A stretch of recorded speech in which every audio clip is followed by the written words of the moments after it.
A number of airlines have suspended flights to Haiti after two U.S. passenger planes were hit by gunfire amid escalating gang violence in the Caribbean nation. Yesterday, Spirit Airlines Flight 951 came under fire as it approached Haiti's Port-au-Prince airport with 48 people on board.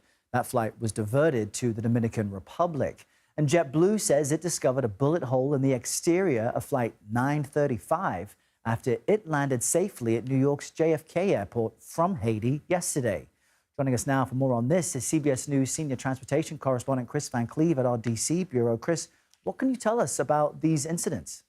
Sure. Well, we know more about the Spirit incident than we do the JetBlue incident because in that one, folks know exactly when that plane came under fire. It appears as it was landing or attempting to land at Port-au-Prince Airport. Flight data shows the plane got to about 550 feet over a neighborhood, maybe a mile or so from the airport when it started to climb abruptly. We don't know when the JetBlue plane encountered gunfire, whether it was as it landed in Port-au-Prince or as it was leaving. But you can see from the video on the screen that it looks like at least one round pierced the cabin of the aircraft. We observed in the pictures we've been able to confirm what looked like two bullet holes in the bottom of that Spirit airplane. And then we see video from inside the cabin that appears to show a bullet hole near the cabin door and then up into, perhaps traveled into one of the overhead bins as well.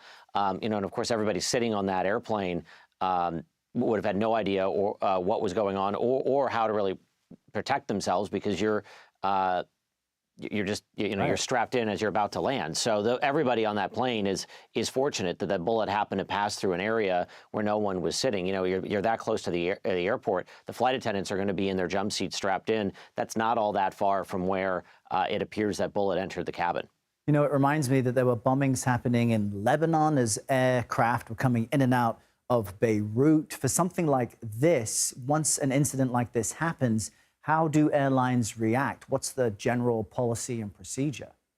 Well, you've seen here that the U.S. airlines that service Port-au-Prince Airport have all suspended service now. American Airlines, JetBlue, and Spirit. Spirit has said they've suspended service to both of the airports in Haiti that they serve, and they're going to evaluate when or if they resume. JetBlue, after discovering this incident after that plane landed back at JFK, has suspended service through at least December 2nd. American Airlines said through at least Thursday. I wouldn't be surprised if you see that get extended as well. The airlines do a threat assessment. We've seen U.S. carriers suspend service into Tel Aviv, for example, because of the ongoing violence there.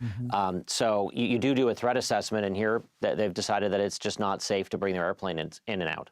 All right, Kris, thanks for bringing us the latest on this. We appreciate it. Sure thing.